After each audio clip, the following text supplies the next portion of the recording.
Running a company is no different than a family. And many of you as an entrepreneur always wonder, how do you balance between the family life and a work life, right? And to me, anyone who asks that has fundamentally determined the family life and the work life are mutually exclusive and they can't stay together. And that's the only reason you try to find a balance, the things that can't come together. And what I find is, having done so many companies, is life, personal life and work life is a continuum. In that continuum, there is some days there are more of one and there are other days more of others. But there is no balance. There is never a balance. A man who needs no introduction. Give it up for Naveen Jain. Okay. Thank you. Thank you. So what I'd love to do is have you maybe define how you think about scaling a business, and then let's take Q&A from maybe just 3 people or something. Well, whatever you decide, this is your time. So let me just give you a simple 21 minutes. Somebody's 21. No. We're gonna. Can you set the timer for? Somebody's 21 minutes over. That's all I know. That's Jason's fault. Yeah. Let's do it at 15. We'll do 15. Okay. So first of all, I'm just going to give you some ideas about when you start a business, what are the things you should be thinking about. And as I spent the last day here talking to many of you, what I realize is that so many of us focus on what to say. And thing that I realized over the time, I'm older than most of you here, is that people will forget what you tell them. They will never forget how you made them feel.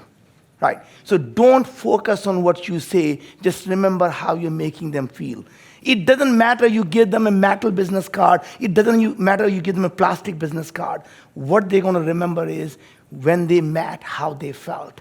If they think you're an asshole, that's the only thing. And the people will ask them, what did he say? I can't remember what he said, but I didn't like the guy. Or I love the guy.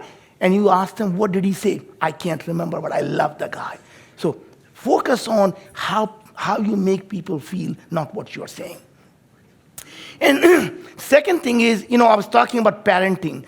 And to me, running a company is no different than a family. And many of you as an entrepreneur always wonder, how do you balance between the family life and a work life, right? And to me, anyone who asks that has fundamentally determined the family life and the work life are mutually exclusive and they can't stay together. And that's the only reason you try to find a balance, the things that can't come together. And what I find is, having done so many companies, is life, personal life and work life is a continuum.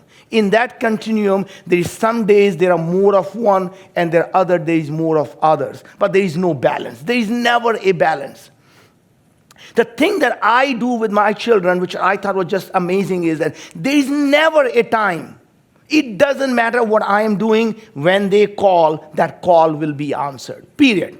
I don't care who I am talking to. I don't care who I'm meeting. There is no one who is that important that I won't talk to them. And here's the reason what happens.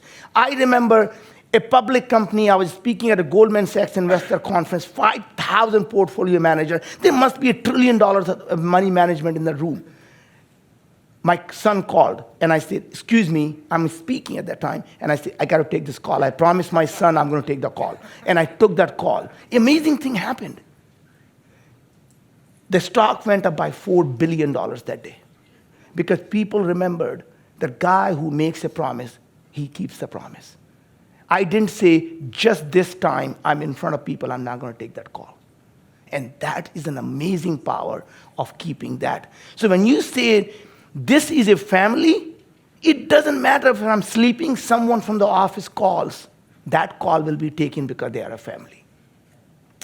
Raising the children in an affluent family is an amazing trick. How do you do that? Separating between you love them and you approve of them. So one thing I told our children was, my love for you is unconditional, but my approval is not. Right? You never have to worry, do I love you? But I will only tell you when you do something that aligns with our value system, I'm proud of you. I am proud of you is something you have to earn. I love you, you never have to earn. And that's just that slight difference is same thing you apply in the company. You never have to worry about, do I care about you as an employee? Of course I do. But when you do things that align with the value of the company, I walk up to you and say, I am so proud of what you did. Whether it's a customer, whether it's a product or anything, you tell them I'm proud of you. Then they go out and do things to make you proud of them. When you're raising a children, that's all you have to do is, the children, just like employees, when you tell them something, the first thing they say is, whatever. Right? They don't care what you have to say. But interesting thing is, they spend all their life doing things you told them what will make you proud of them. I remember my young man, he was 10 years old, and I'm the top of the world. He was born in 90s, this year 2000. The company is absolutely top of the world. One day, I've just finished a CNBC interview. I come home, and he tells me, Dad, I'm going to make more money than you did. I could have put my arm around him and say, good luck, son. Right? But that would have been the wrong lesson, because that's what he would have done rest of his life, chasing that goal. I sat him down and I said, Uncle, I'm surprised you think of the success in this way. I had a misfortune of not starting until I was mid-30s.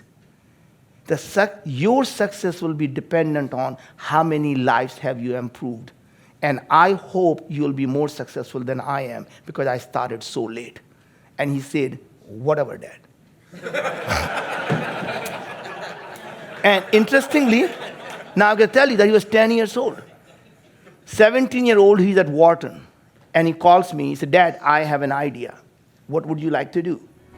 Hey, I hope you're enjoying this video, and I want to let you know that I have a new book that's come out, and if you'd like to get it absolutely free, there's a link below in the description, or you can wait till the end of this video, or you can simply go to joesfreebook.com and you can get a copy there. I want to start an entrepreneur network, because I see so many wonderful, smart children. They all grew up in middle-class families. They don't have the mentor network that you gave me. I'm going to start something that's going to bring them the same mentor network that you created for me, to create that mentor network for them. And that's how I'm going to impact the lives of millions of people around the world. When he said whatever, in his mind, he knew what Dad wanted. And then the first chance he got was he did that. Today, that entity, when he started as a 17-year-old, is called Kairos Society. It's world's largest college entrepreneurship thing. When he hosts the event, Richard Branson, Bill Clinton, Bill Gates, and the CEO of Viacom, and the CEO Rupert Murdoch, everybody comes there because Ankur invited them to come and help these college entrepreneurs. Guess what happened along the lines? He built, even though he did it for the good of every college entrepreneur, he had the best network anyone could have created. So when you Google him, he'll say 21-year-old, the most connected human being, right? Because every CEO knew he was doing it for the right reasons. He was there not to ask anything for himself. He was saying, would you do this for these young kids who need help? And I still remember, so one of the other things that I did is I took our children to every company meeting, every board meeting, every analyst meeting. I wanted him to feel what it feels to be running a business. And when he came to these meetings, at dinner, I don't care who was having dinner with me. If my son could come, he's coming. And if somebody has an objection to it, I walk away from the dinner. He's with me, and if you don't like it, you don't have to have dinner with me. It didn't matter. That was what I was going to do, so I wanted to expose him to everything. Interesting thing is, other example I was going to give you that, and I don't know why I'm talking about parenting, but that's what it is. Joe told me to talk about it, so I'm going to talk about things I care about, right? So interesting thing is, I remember my daughter was 16-year-old, and I can tell you this is really something most of you probably had. She came and said, Dad, I found my true passion. That is what I want to pursue. I know you love science and technology. I want nothing to do with it, so just get used to it. I could have said, oh my God, I'm so glad you found your passion. I'm going to find the world's best at it, and I'm going to help you get there. That would have been the same thing as my saying, I don't give a flying shit, just do whatever you want. Because same thing. You know what I told her?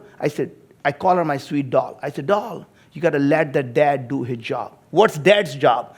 Dad's job is really simple. Let me expose you to enough things so you know what you don't know. How can you have a passion? You are just so young because I haven't even given you the tools that you need yet. What would you like me to do? I said, I'm glad you asked. I want you to go to Singularity University. I want you to learn about nanotechnology, neuroscience, genetics, and the artificial intelligence. And she rolled her eyes and she said, Dad, I knew you don't hear a word I say. Did I just not tell you I have nothing to do with science and technology? And I said, I heard you loud and clear. So here's what we should do. If you promise me you're going to go there with an open mind, wanting to like and wanting to learn, and if you give me that promise, you will do that. You come back and you can do whatever you want, and I'll promise you I'll support you. And she said, Dad, if you promise me that, I will go there. She goes there and she comes back and she opens the door. And by the way, I wrote about this thing in an Inc. magazine article called An Entrepreneur versus His Eye-Rolling Teenage Daughter. And I think if any one of you have a daughter, something, or kid, you should sit down and read that article with them. I'm just going to give you the punchline here. She comes down, she comes home and said, Dad, I did my part. Now I'm going to tell you what I'm going to do.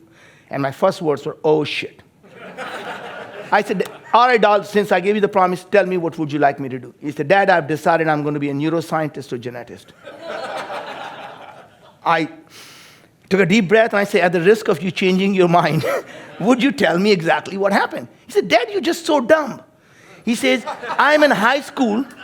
I go to these science classes. I mix these things. Something happens. I go to these physics classes. I'm thinking, why do I care? It just does not interest me.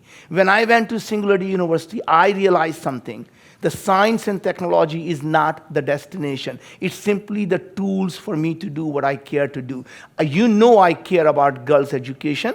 You know I care about girls' health.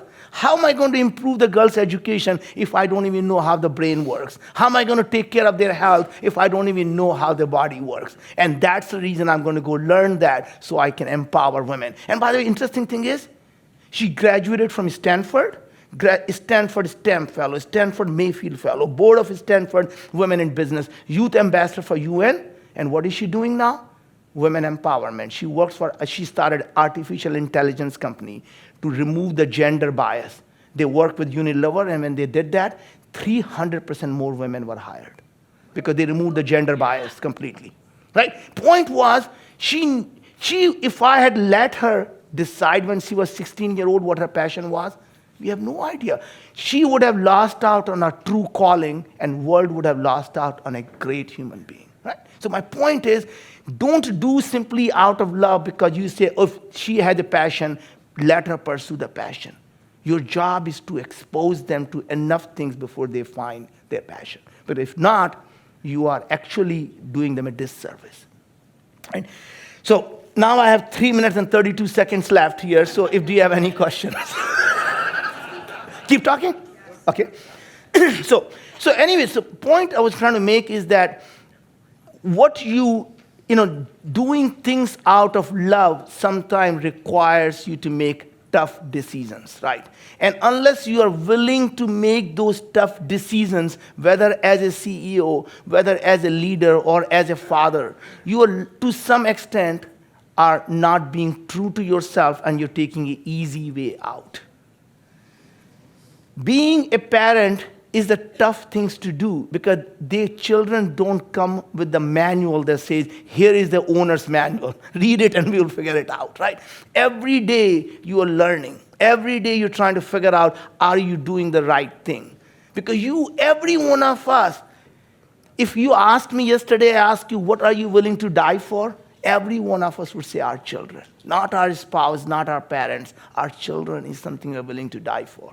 And I can tell you that many of the people in this room are the last thing they do is think about their children, right? They become the least important while you're living, and that is something you're willing to die for. Think for a second before you do things and you say, I'm not going to take a call from my children.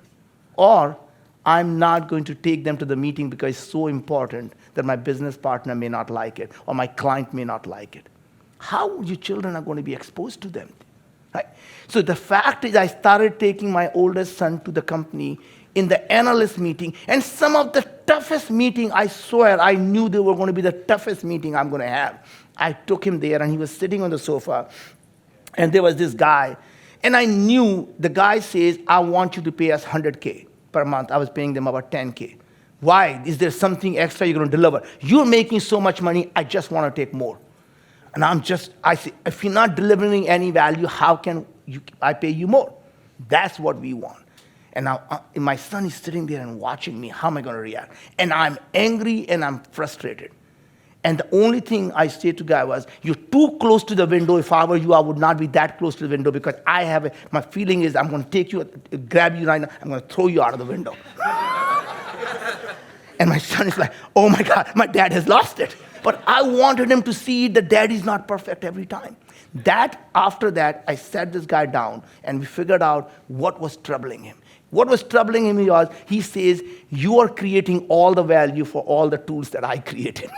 Right? So think about a webinar guy is thinking, I'm charging you $997, you're making $100 million, I just want more. Right? Point was, that was a meeting I wanted him to see. An interesting thing happened. As he saw me operate, he started to get so comfortable with every situation. It didn't matter who he wanted, he was able to talk to them. He was able to call. I did not give him everything he wanted. I remember he wanted a pair of shoes that was, the gravity shoes, so he thought he could jump. I could have told him the brown guys don't jump, but that's, But nonetheless, he said, Dad, I want these shoes. These shoes are $100. I'm not buying them for you. You know what he did? He called the CEO. He says, sir, I'm going to start a website here that's going to be giving the things for teenagers what they should be using. And I'm happy to feature you, but I can't feature anything unless I've used them myself. Would you send them a top-of-the-line pair from me? Guess what happened? My point was, that's how we expose them to start getting comfortable talking to adults. I remember the CEO of one of the large company. We had done a deal with them, and my son started a website that as I was mentioning. And he said, Dad, you have this great deal. I think I should have the same deal. I said, go make a call. You can always make a call saying that you are my son, but the rest is yours, right? So one of the other interesting things that I find is that I was talking to some young people, and I just want to say it, and then I'm going to just, time is over. Joe, should I stop here? Joe? Well, yeah, you should probably complete your thought. Okay. And then if we could do the question for him real quick, that would be great. Okay. See, I knew there's no way halfway through he's going to let me stop. Or you won't let him stop. That's the point. I lost my chain of thought. What was I saying? One thing you were going to tell young people. Oh, yes. So one of the interesting things is, thank you for reminding me. That's good. So a lot of the people are, to some extent, they have their parents who have actually become successful entrepreneurs. And the kids growing up and saying, I am growing up in the shadow of my parents. And it gets so hard for them to come out of the shell. And I just going to give one quick example. I was with Andy Aldrin, who's the son of Buzz Aldrin. And so I was interviewing him. He worked for me at the space company. And he says, I asked him, and I said, what's one thing you hate most about anything you see in life? And he said, I just hate being son of Buzz Aldrin. And I said, why is that? He says, I am in the space industry. It doesn't matter what I do. People think it's because of my dad. And I just hate that fact. So I took a second. I said, you know what? Instead of that, what if you embraced your dad? And he said, Dad, I'm just so proud of you. And when someone says to you that you're Buzz's son, he said, oh, yes, I am Buzz's son. And every door in this industry gets opened for me. But what I do after that, once the door is open, is Andy. Aldrin is what opens the door for me. Andy can show you what he can do for you. And that's interesting thing is, my son, first time when he launched the thing, he is now, I think, at the Wall Street Journal. They wrote a great article about him, and in that article there was a paragraph, he's the son of a successful entrepreneur, Naveen Jain. And he calls me, he said, Dad, it's all me. Why do they have to mention you to just take away from what I have done? And that is exactly the question he asked me. And I said, Uncle, remember, I grew up with nothing. I came from the floor. I worked hard, and I'm right now at that level. If I allow it, and irrespective of what you may think, that platform I gave you is what made you who you are. Don't go down. I don't want you to go down all the way to the floor and you're twice as good, maybe you rise here. Embrace it. Take that as a platform and go and shoot for the moon. Don't be afraid. I'll always be your dad and everyone knows. So you should be telling everyone. And amazing thing happened now. When I am I would say probably 80% of the event, they call me, I'm Ankur's dad. I'm not even kidding you. I was the Bill Clinton chief of staff, and I'm meeting the people that he introduces me to. And everyone says, oh, your son, you must be Ankur's dad. He's just so amazing. Right? So now I am known as Ankur's dad. He's no longer my son. Thank you very much. Thank you.